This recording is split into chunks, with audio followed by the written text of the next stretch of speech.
జిల్లా అభివృద్ధికి కాంగ్రెస్ కట్టుబడి ఉందన్నారు ఎమ్మెల్యే కడియం శ్రీహరి. దేశంలో 10 ఏళ్లు స్వేచ్ఛ లేకుండా పోయిందని, దళితులపై దాడులు, అత్యాచారాలు పెరిగిపోయాయన్నారు.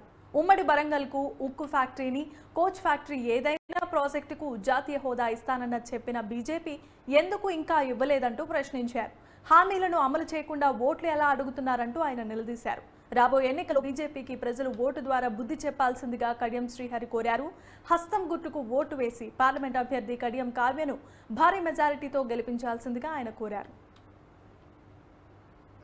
తెలంగాణలోని 17 లోకసభ స్థానాలకు ఎన్నికలు జరుగుతున్నాయి. ఈ ఎన్నికల సందర్భంగా ఒకసారి తెలంగాణ ప్రజలందరినీ కూడా ఓటు వేసే ముందు ఆలోచించాలని చెప్పి ప్రత్యేకంగా నేను విజ్ఞప్తి చేస్తున్నాను.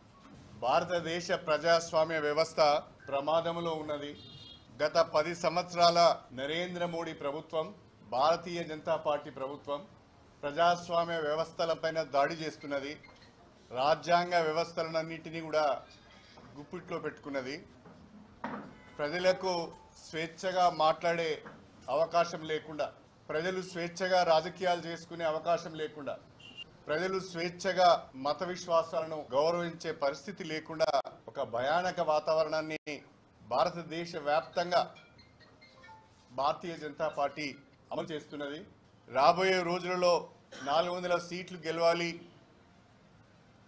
మరొకసారి నరేంద్ర మోడీ గారు ప్రధానమంత్రి కావాలని దేశంలో ఉన్న అనేక మెజారిటీ మీడియా సంస్థలన్నింటినీ కూడా గుప్పిట్లో పెట్టుకుని విస్తృతమైన విష ప్రచారం చేస్తున్నారు. 13వ తారీఖున తెలంగాణలోని 17